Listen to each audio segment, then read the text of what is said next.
Head vaatajad, head kuulajad, täna oleme Mustamäe riigigümnaasiumi tööruumides ja kohtume Mustamäe riigigümnaasiumi meeskonnaga. Kõigepealt tervitus direktorile Raino Ripikule. Millega te praegu tegeled? Tere! No tegemist tuleb üha rohkem, kuna koolimaja avamine üha läheneb, mis tähendab seda, et tuleb ju ehitada valmis maja ja sinna siis see täita igatpidi sisuga. Hetkel käivad aktiivselt siis nii lisaks maja valmimisele ka õpetajate värbamised. Valmistame ette aktiivselt õpilaste vastuvõttu. Nii et niimoodi need päevad siin mööduvad. Kas õpetajad on olemas? Meil on praegu olemas mõned juhtõpetajad paadis, kes siis meie õppekava aitavad ja koostöös ka loomulikult kahe teise Tallinna riigigümnaasiumiga teha selliseks tõesti nagu tänapäeval see võib-olla olla võiks. Aga õpetajaid me praegu värbame, et konkurss kohe lõpeb ja hakkavadki siis sealt edasi juba meil vestlused ja hetkel näitab küll, et on väga toredaid ja vahvaid kandidaate, kelle üle meil võiks olla hea meel, kes võiks meile tulla, aga eks edasine annab nüüd arutust ja kui võib-olla õpetajaid on ju vaja palju, siis kui tekib ka mõni võib-olla vajadus täiendava konkurssi järgi, siis kindlasti kevade poole tuleb veel seda teha. Missuguse iseloomuga siis teie õpetaja peab olema? Peamine on see, et õpetaja peab olema professionaal ja peab olema idee jaatav, selline väljend, mis mulle väga meeldib. Ja kui õpetaja on professionaal siis, ja positiivne, siis ma usun, et kõik muud asjad on ületatavad. Ja meie suur väljakutse kindlasti on see, et luua selline tiim, kes siis tõepoolest saab aru, miks kool on, mis on tema ülesanne siin ja kui me suudame üksteisega kenasti siin hakkama saada, siis me kindlasti loomegi ühe vahva ja laheda kooli eelkõige, mis on ju oluline õpilaste jaoks. Võib-olla tutvume juhtõpetajatega, kes on juba olemas ja on praegu siin ka, et võib-olla tutvustate neid ka inimestele.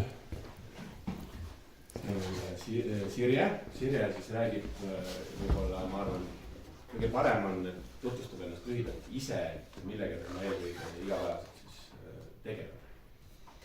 Mina olen Sirje, mina olen kunstiainete juhtõpetaja.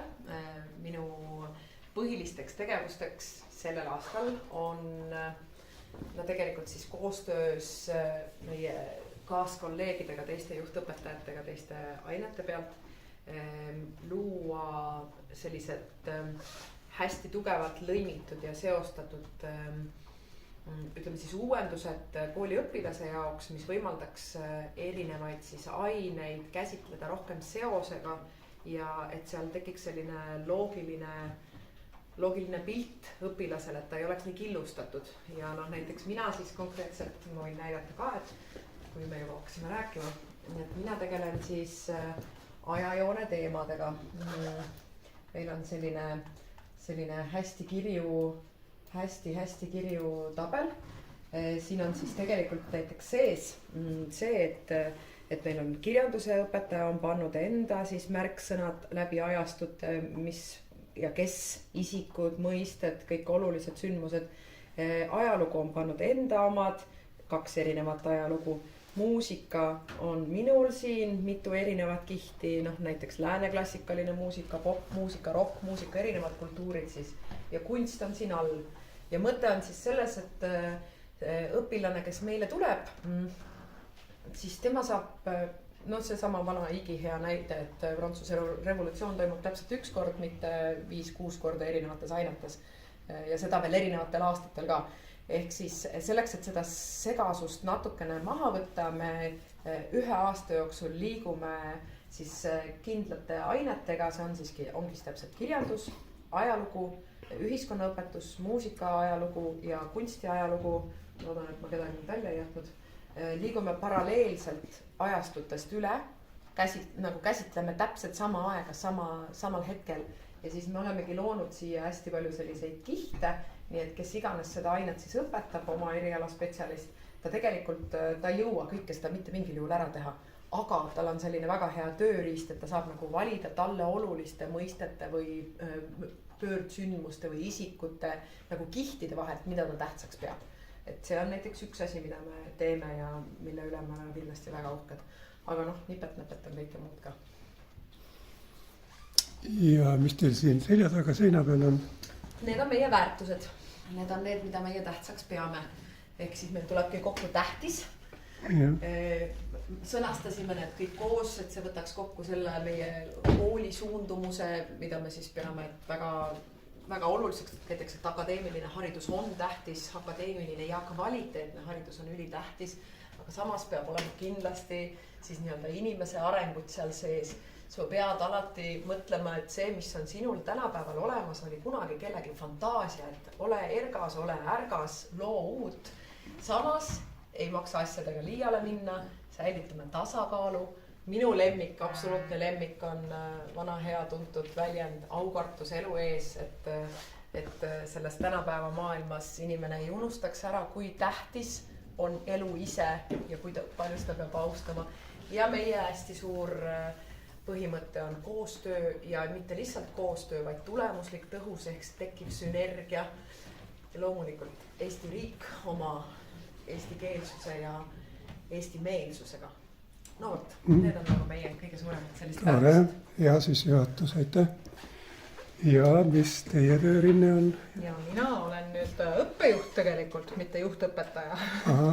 Mina olen Karmen Kise. Huvitav võiks olla see, et meie oleme tegelikult nüüd juba teinud septembrist alates tööd ja teeme nüüd ka aasta lõpuni tööd selle õppekava uue versiooniga. Ehk et mis peaks sügisest rakenduma. Seega ma arvan, et võib-olla ei ole palju koole peale praegu meie 3 riigigümnaasiumi, kes on väga mõtestatult võtnud lahti siis selle parandatud versiooni ja proovinud tegelikult juba oma uude õppekavasse kirjutada kõik sisse ja tegelikult pakkuda õpilastele valikuvõimalusi ja variante just nendest uutest ettepanekutest lähtuvalt. Et seetõttu ma arvan, et võiks olla kogemust jagada kindlasti huvilistele selles vallas, et kuidas me seda teinud oleme. Alustades just ongi sellest, et valikuvabadusest ja paindlikkusest ja ka sellest, kuidas me oleme alustanud ja tegelikult juba ka päris kaugele jõudnud, nagu Sirje tabelist oli näha, ainekavade kokkupanemisel, mis lähtuvad eelkõige õpitulemusest, mitte aine sisust. Ehk et väga palju oleme teinud tööd selle uue versiooni õpitulemustega. Ja Piret kindlasti oskab ka pärast rääkida liikumisõpetuses, kuidas on see meil kõik ümber mõtestatud ja teisiti tehtud, et ta oleks eelkõige ka gümnasistile kohane ja peaks silmas just seda, et kujundada õpilastes eelkõige liikumisharjumust ja tervislikku eluharjumust, et mitte niivõrd, aga siis kuidas meil siin on see nali, et üle kitsa hüppamise oskust.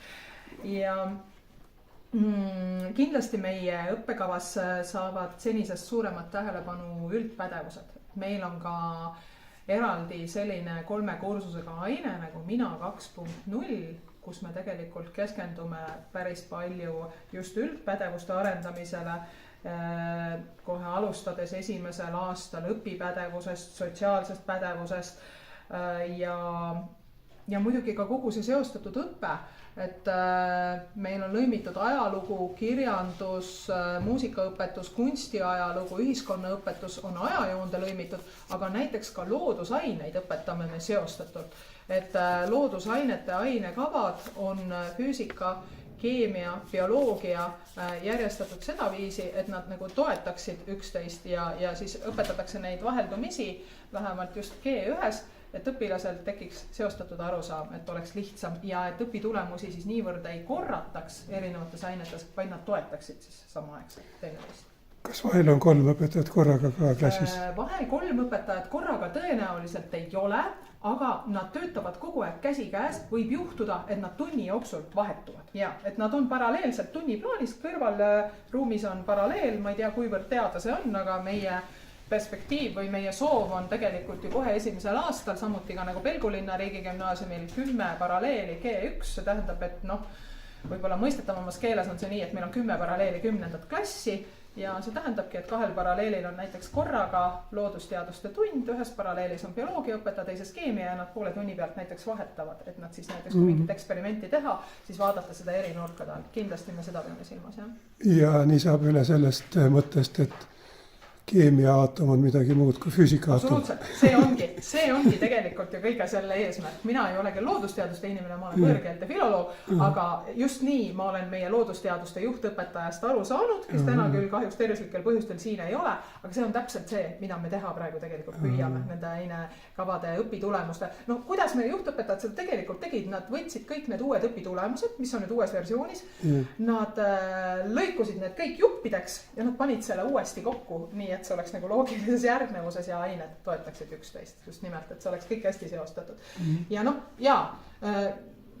ma ei saa öelda, et kahetsusväärne, aga võib-olla raskendav tegur meie jaoks on see, et ükskõik mismoodi me praegu seostame, mida me teeme, päeva lõpuks maandub see 3. aasta lõpus õpilase lõputunnistusel ikkagi füüsika, keemia ja bioloogia hindeks, mitte tal ei ole loodusteaduste hinne. Ehk et lõpuks tuleb see ikkagi jälle kuidagi tuua tagasi nii-öelda nende juurde või ainepõhiseks. Aga ma usun, et see tegelikult ei ole takistus ja teatud asjad loomulikult päris palju ikkagi õpetatakse, eriti kui me räägime G2, G3 astmest, siis seal tuleb loodusteadustes minna kindlasti ka juba ainepõhisemaks, sest on asju, mis on väga spetsiifilised, et päris kõike nüüd ei lõimi ja ei seosta ka kindlasti. Ja siis ainepõhiseks saab minna ka Tehnikaülikoolis kursuse võttes. Ja selles mõttes Tehnikaülikooliga on meil kindlasti väga viljakas koostöö ja samas ma ei ütleks, et ta oleks väga ainepõhine. Me loodame koostöös Tehnikaülikooliga pakkuda nõudlikke akadeemilisi kursuseid, lisakursuseid just nimelt keemias, füüsikas, matemaatikas, aga samas on ju sealt ka terve rida valikaineid ja ka valikmooduleid, mis ei ole nii väga ainepõhised, mis on tegelikult alates meil tuleb Tehnikaülikoolist rahatarkusest ja majandusest kuni arhitektuurini, ma mõtlen veel, inseneeria oli loomulikult seal vahel veel, et sealt tuleb väga eriilmelisi valikmooduleid ja valikkursusi ja Tehnikaülikool ei ole ju meie ainuke partner, et meie partneriteks on ju ka Sisekaitseakadeemia, kellega on koostööleping sõlmitud, Tallinna Tervishoiu kõrgkoolist tuleb meil valikmoodul, Tööstushariduskeskus on teinud meile väga hea pakkumise, kust tuleb läbi 3 aasta, nad on väga pikas perspektiivis pakkunud mitu moodulit ja juba terve rea valikaineid. Majanduskoolist tuleb 3 moodulit. Ehk et tegelikult ka see, et me teeme koostööd kõigi piirkonna, sisuliselt kõigi, ma loodan, et ei kellelegi, ütleme Mustamäe sisuliselt kõigi rakenduskõrgkoolidega, suurima kutsekooliga, kes seal on ja muidugi kahtlemata suurima ülikooliga TalTech, kes on ise meiega koostööst väga huvitatud. Ka see on tegelikult väga suur samm edasi just vaates õppekava uuele versioonile, kus on eesmärk just pakkuda õpilasele rohkem valikuvabadust ja paindlikkust tegelikult. Kunst ka ja kunst. Muusika- ja teatriakadeemiaga on ka meil koostöö. Ja Mubaga on töö pooleli ja ikka igas vallas, et ei ole ainult üks nurk, vaid hästi lai, mis on väga põnev õpilasele. Ma ise õpiks hea meelega uuesti. Kas vaataks neid teie tabeleid ka või postereid? Minu tabelid on ju sellised praktilisemat laadi. Ikka kui oled õppejuht, siis pead mõtlema kõigepealt, kuidas näeb välja õppetöö ajakorraldus või nii-öelda õppetöökorralduslik. Siin oli, see on ju näha, seda on nii palju soditud, et see on suurte arutelude tulemusel siin valminud, enam-vähem praegu paigas, aga mis ei tähenda, et ta oleks nagu päris 100% paigas. Kokkuvõttes kinnitavad õppekava ikkagi meie õpetajad, kes tulevad augustis tööle, nii et siis me vaatame üle, aga esialgu on plaan selline ja kindlasti on just see plakat on kahtlemata kõige huvipakkuvam meie õpilaste jaoks. Siin on siis see hea... kaardistasime, milline peaks olema meie õpetaja. Ma küsisin õpetaja iseloomu, et mis iseloomuga ta on siis? Siin on ju näha ka tegelikult. Hooliv, sõbralik. Ja hooliv, sõbralik, kindlasti õpilase keskne ja koostöine ja lahendustele orienteeritud. Kusjuures nii suur rõõm on näha, et väga paljud õpetajad, kes meile kandideerivad oma motivatsiooni kirjas, on tegelikult kõiki neid väärtusi ka juba peegeldanud, et see on välja tulnud. Ja see on tegelikult väga tore pilt, mille meie juhtõpetajad panid kokku suhteliselt oma koostöö alguses, äkki septembrikuus, et kuidas võiks näha välja meie G1 esimene periood ehk siis esimesed 10 nädalat, et millest õpilased alustavad. Meil tuleb, alguses ei olnud selle lainel isegi nime, siin on Lotte Kultra Lotte kirjutatud, tegelikult on need suured küsimused ja meie oleme praegu oma koolis pannud selle kursuse nimeks maailma ja inimese kujundamine. Suuresti käsitletakse seal üleüldse suuri küsimusi, üldpädevusi, erinevaid väikseid õpitulemusi sisuliselt kõigist õppeainetest, mida õpilane hakkab 10. klassis õppima ja suuresti on selle eesmärk saada omavahel tuttavaks, saada selgeks, kuidas toimub gümnaasiumis õppimine ja kuhu nad üldse sattunud on.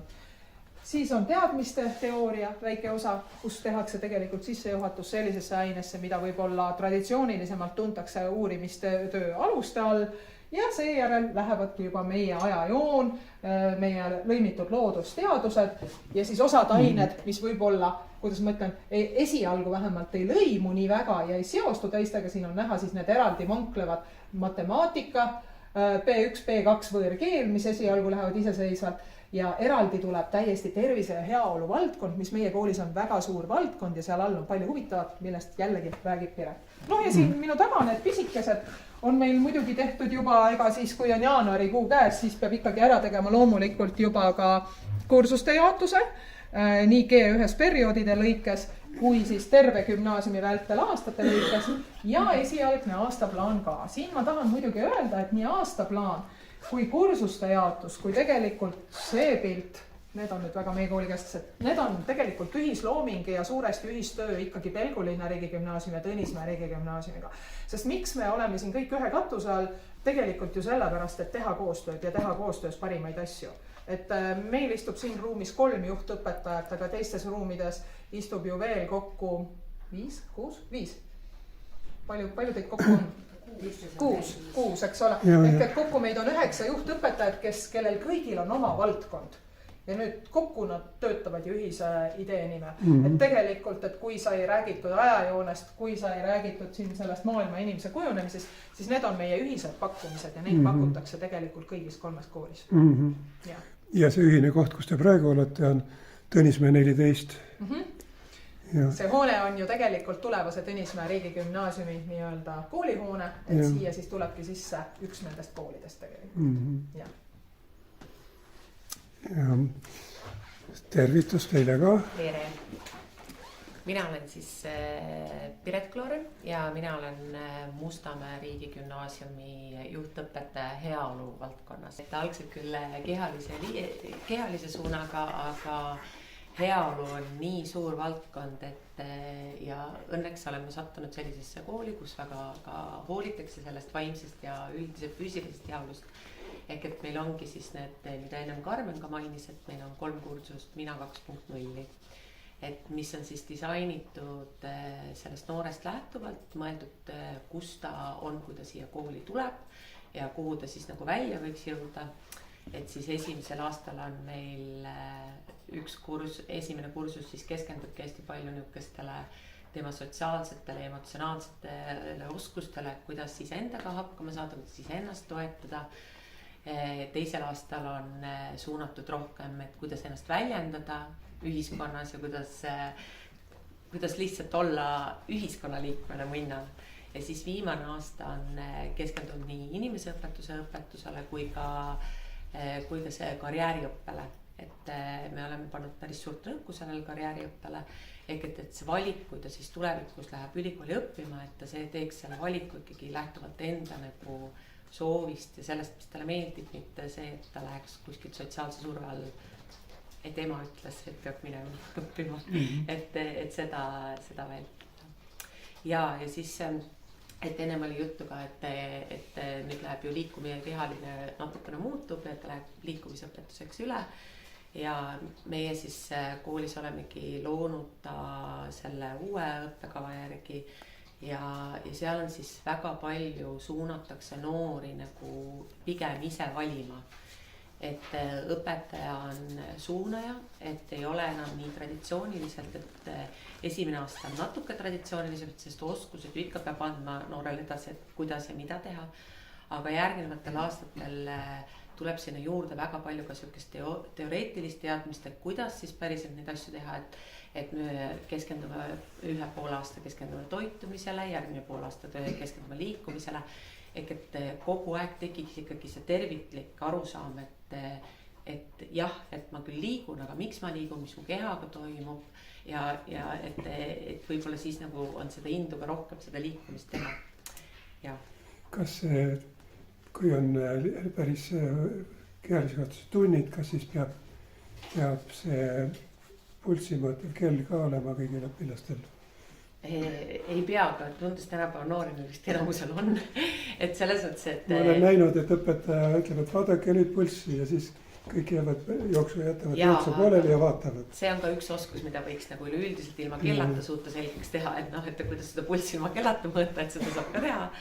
Ehk et see ongi see loomulikult, et alati on igasugused tehnoloogilised abivahendid väga teretulnud, et aga kedagi, et ei jää tegemata mitte miski sellepärast, kui ei ole mingisuguseid selliseid asju, et. See teadmiste teooria, mis see siis õieti oli? Teadmiste teooria. Ja teadmiste teooria tegelikult on meil osaliselt selle maailma ja inimese kujunemise osa. Ja 3 päeva jooksul mainisin ka, et see on uurimistööde alustusse sissejuhatus. Täpsemalt, ma arvan, Sirje oskab isegi täpsemalt öelda lühemalt, sest nemad on selle kallal rohkem töötanud. Sirje võib-olla ütleb 2 sõnaga kõige täpsemalt. Originaalis siis Theory of Knowledge ja selle eesmärk on siis õpetada õpilasele seda, et igat ainet ja igat teemat tuleb uurida selle aine või teema spetsiifiliste meetoditega. Ja et kui näiteks antakse ette mingisugune hästi veider lai probleem, mulle hirmsasti meeldis üks meie Pireti välja pakutud mõte eelmisest koosolekust, mis siis rääkis sellest, et näiteks, et annaks õpilasele mingi ülesande stiilis, et sa valid näiteks 2 planeeti, need ei pea siis olema need tunnustatud nimedega, vaid see võib olla ka siis numeratsiooni ja tähtkombinatsiooniga. Ja siis uurimisgrupi ülesanne on uurida või lahendada see probleem selliselt, et mida oleks vaja teha selleks, et sellel planeedil saaks elada või et sinna saaks teha turismi. Ja see tähendab, et seal tuleb lahendada füüsikalisi probleeme, mateerilisi probleeme, need tulevad nii erinevatest valdkondadest ja lahendamisviise on nii erinevaid. Ja selle doki selline või selle teadmiste teooria äge nüanss ongi see, et õpilane ise on see, kes uurib, mitte õpetaja ei õpeta, kuidas uurida, õpetaja ainult suunab. Õpetaja on nagu abivahend sul seal lähedal juhul, kui sa vajad abi, aga see ei saa olla selline, et ainult hoian käest kinni. Eesmärk ikkagi, et nad tajuksid, kuivõrd erinevalt on võimalik erinevaid aineid mõista, uurida, missugused on meetodid ja see kõik siis peab tegelikult kokku tulema ka siis koostöö kasvatamisesse, et see sama uus seltskond gümnasiste, kes tulevad, et nad üksteisega saaks aru, et missugune on meeskonnamäng, mis rollid seal peavad olema, et selline uurimuslik töö üldse toimiks ja et see oleks tõestatud, et neil tekiks allikakriitilisus, nad oskaks valida väga õigeid allikaid, mitte suvalist, mis ette tuleb. Seal on väga-väga palju nüansse ja see on hästi kasulik ja see on see, millest siis tegelikult peaks hiljem välja kasvama siis sama uurimistöö kirjutamine gümnaasiumil põhimõtteliselt lõputööna. Kas seda võib siis nimetada ka õppimiseks? Uurima õppimiseks. Pigem, jah. Aga see ongi, uurimine ongi ka üks õppimise viis. Kindlasti, aga ta on üks õppimise viis. Tuupimine. Ja, just. Aitäh. Palun. Aga siis direktor, mõned küsimused siis ka, kui palju teil juba õpilasi on registreeritud ka juba või alles algab nüüd? Õpilaste registreerimine algab meil, siin on need olulisemad daatumid kõik kirjas, õpilaste registreerimine algab meil 10. märtsil. Ja pärast seda siis võib-olla olulisem kuupäev ongi 1. aprill, kui toimub esimene nii-öelda test ja meie arvestame siis testi sisseastumisel 30% mahus 30% mahus me arvestame siis õpilase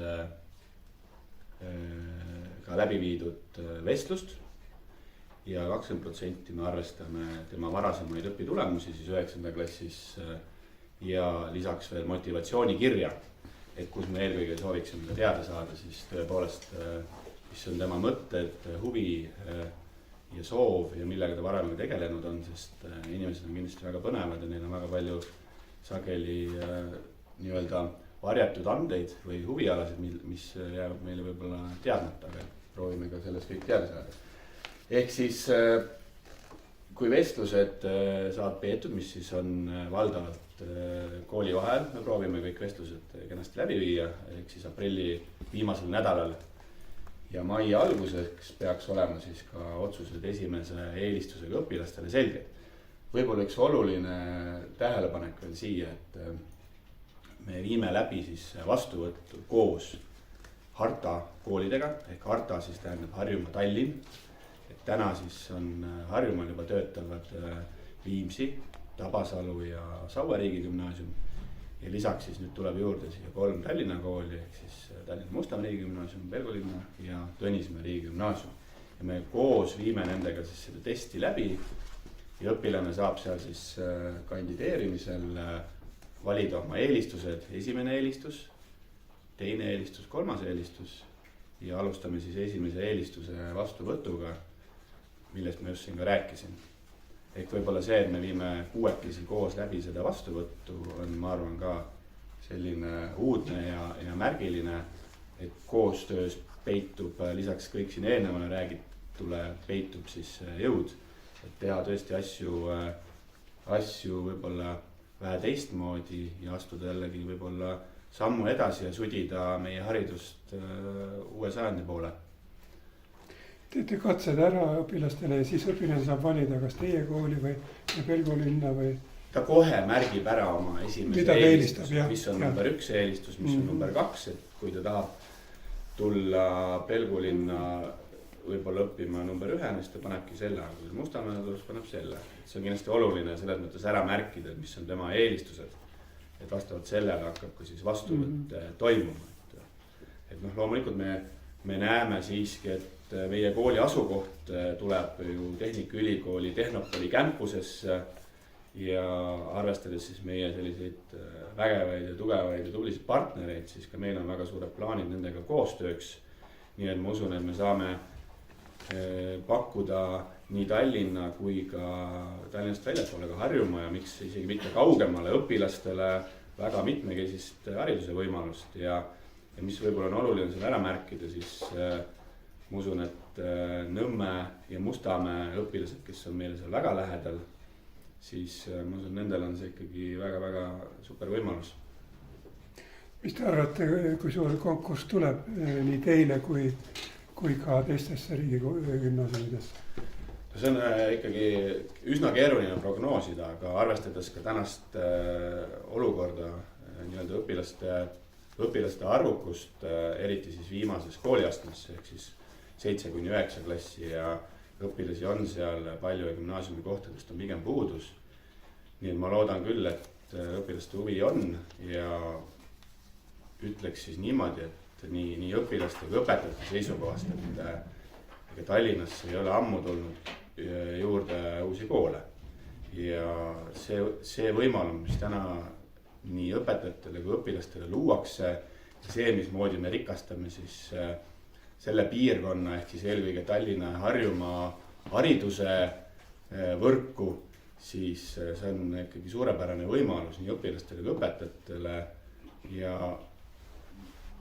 kahtlen, kas üldse selliseid võimalusi täiesti uute hoonete näol väga lähimal ajal tulemas on ja tõepoolest on ju veel plaan siin Rae gümnaasium avada ja võib-olla ka siia Lasnamäe poole, aga siiski see on igati suurepärane võimalus, see sisu, mis me loome ja kõik see väline keskkond, füüsiline keskkond, mis sinna tuleb, mis on just mõeldud gümnasistile ehk sellele noorele, siis ja me arvame küll, et see peaks kõnetama paljusid. Uue kooli puhul alustatakse tihti lapsevanematest. Teil on lapsevanemate kogu ka juba olemas või?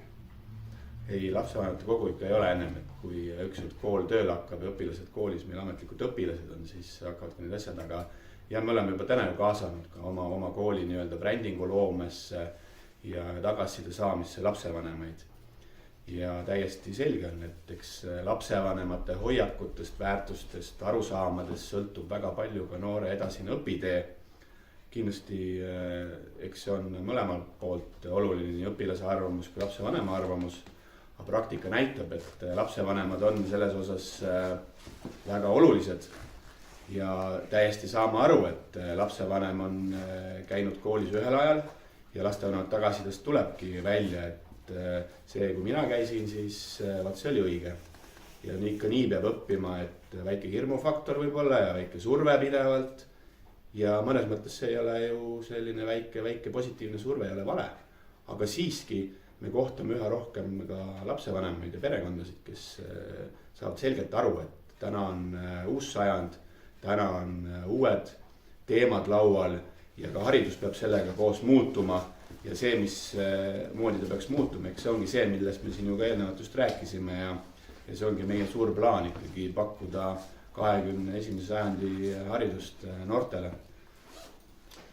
Väga hea, aga ma kuulsin sõna bränding ja bränd, et võib-olla näitad ka midagi, mis teil juba selles osas tehtud on. Et meie bränding on siis saanud inspiratsiooni eelkõige siis ka meie sellest keskkonnast ja siit kaardi pealt tuleb hästi välja, et meie hoone tuleb selline kolmnurkne tippne hoone koos kõrvalhoonega ja see on inspiratsiooni saanud siis maailmaruumist, avarusest, kosmosest. See on nagu kosmoselaev, mis maandub siis Marsile ja kogu see disain ja arhitektuurne lahendus on hästi palju sellest lähtub. Et kunagi kui see maja valmis saab, et maja on juba oma tehakse juba sisetöid ja suurem osa tööst on tehtud, aga hetkel on siis plaanis, et me saame ehk juba kevadel suve alguses sinna majja minna kenasti sisse ja hakata ette valmistama õppeaastat. Kui see maja kunagi valmis saab, et siis on kindlasti näha kogu seda ideed ja kavandit. Aga ka meie bränding on siis algselt saanud sellest lähtuva ja mõeldes ka meie haridustöö poole, 21. sajandi haridus, kogu see avatus, globaalne pool ja see, mis meid kogu see tehnoloogia pool, arvestas ka meie asukohta siis Tehnikaülikooli campuse osana, siis kindlasti hästi oluline on meie jaoks loodusteadused, reaalsuund ehk sellest on saanud see inspiratsiooni ehk siis Mustamäe sõnast ja hoone kujust on siis välja kujunenud selline tippjas ja selline moonutatud M-täht. Ehk siin on siis näha meie välja kirjutatud nimena ja siis märgina. Palun näita särki ka. Mis sinna peale on kirjutatud? Hästi oluline, et koos õpilastega siis välja töötada, et mis on see, mis täna noort kõnetab ja see on kindlasti hästi tähtis oma koolitunde tekitamine. Nii. Ma arvan, et päris hea ülevaate saime ja ütlen, et aitäh vestluse eest. Vastasid küsimustele Mustamäe Riigigümnaasiumi meeskonna liikmed ja küsimusi esitas Raivo Juurak.